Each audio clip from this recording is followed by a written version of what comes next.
Hi, I'm Danny Ronberg from the Retirement Research Foundation, and today in this video I'm going to break down life insurance and annuities. Are they good or are they bad?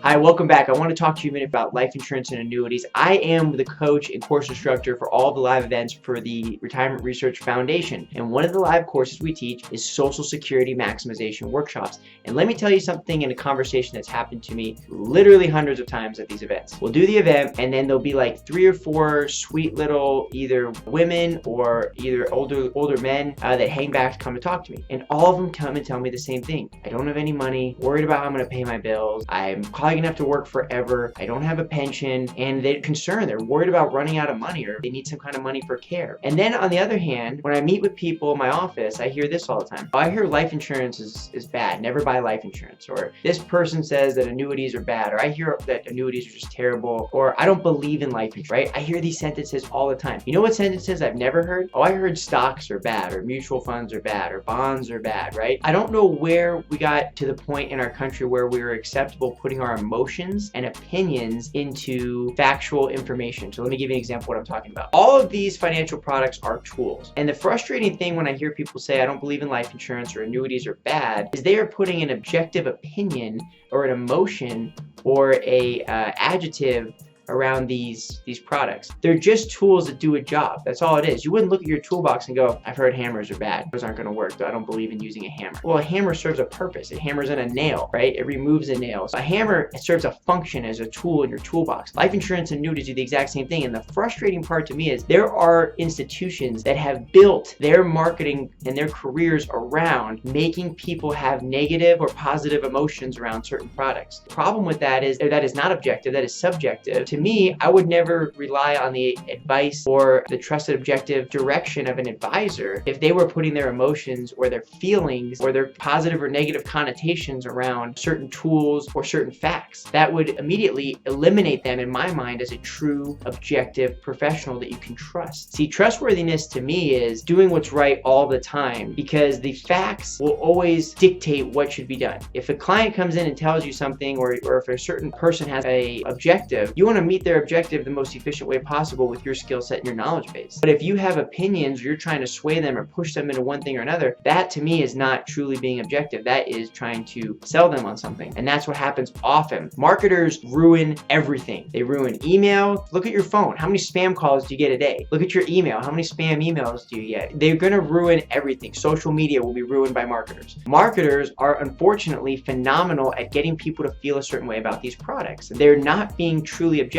Their goal is not to be objective. Their goal is to get an appointment with you or to get you to become a client. That's how they do it. They touch on emotions, or they get you to click on something. They just want to get your attention. That's the problem with this, and people are internalizing that as their advice and their foundation for making good decisions. You couple that with the frustrating fact that on one hand, I have all these people that say life insurance annuities are bad because they saw a newspaper article 100 times that said so. And then you have all these little widows coming up to you at live events going, what do? I'm destitute. I have nothing. Let me tell you the ultimate truth about life insurance and annuities. All life insurance and annuities really do is guarantee that that widow won't come up to me and say that they're destitute. That's it. Life insurance and annuities, all they do is guarantee that those conversations stop happening. Why? Life insurance is a guaranteed tax-free windfall to a surviving spouse, and you can do it with pennies on the dollar. So for somebody who is already not in a great situation, they don't have to try to accumulate and build all these savings to pass their spouse. They can do it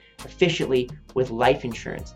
Annuities, all they do is guarantee that you will not run out of income. Okay, so when I have that little surviving spouse, that widow come up to me and say, I don't know what I'm going to do. I can't live. I need to get a second job. An annuity will protect that person from outliving their money. That is it. Okay, that's their function. That's what they do at their core. Now, do they do way more than that? Are there different types of life insurance and annuities that can do things that no other products can do? 100%. But I want to break this down and get it as simple as possible so you could start being objective about your own choices. My goal with the Retirement Research Foundation and my time here is to help create a more educated consumer, a consumer that thinks about the process of this and really starts to break down what's happening when they see these newspaper articles and these advertisements saying that annuities and life insurance are bad. And you could flip that around. If there's insurance professionals that are trying to bash the stock market or investment advisors, that's a problem too. Look, you want to be able to find the true objective professionals that are not going to put their opinion and their intention into that process. You want to find somebody that's going to say, look, I want to hear about what you want, learn about you,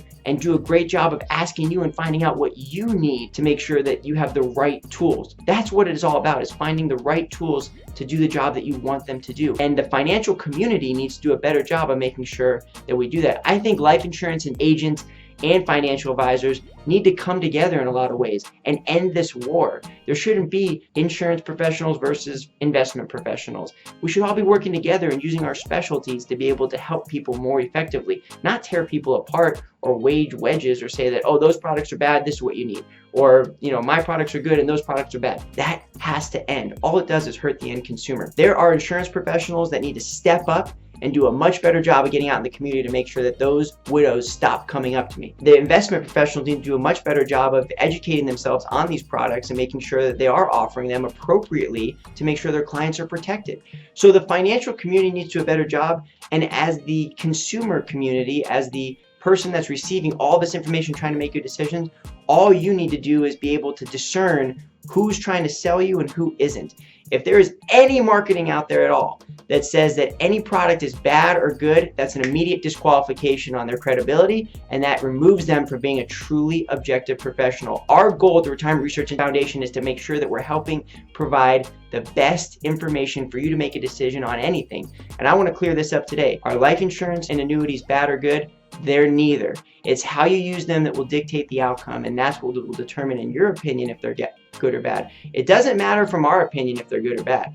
It matters from your opinion. You're the end consumer and you're the one using the products. If you feel like they're bad or good, that will be a direct result of your intention and your implementation of those products and the professionals you choose to work with.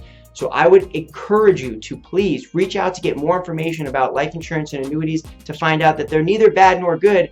They're just tools. And depending on how you use them and the proper uses for them, that will dictate whether they're bad or good. You may have a need in your life right now where you could use a life insurance or annuity product and it could do a job more effectively than how you're doing it now. That may in turn become a good decision. Or you may be using a life insurance and annuity product right now and you could be using something else that would be more effective for you. So again, you really want to get it clear on they're not good or bad, and we want to start to eliminate all this marketing fog and sales fog on trying to earn your business. You got to be able to make good, objective, sound decisions to make sure that you're protected and you're getting what you need from these products. Thank you for joining me today. I appreciate it. Please, as always, reach out if you'd like more information on this video. Thanks again.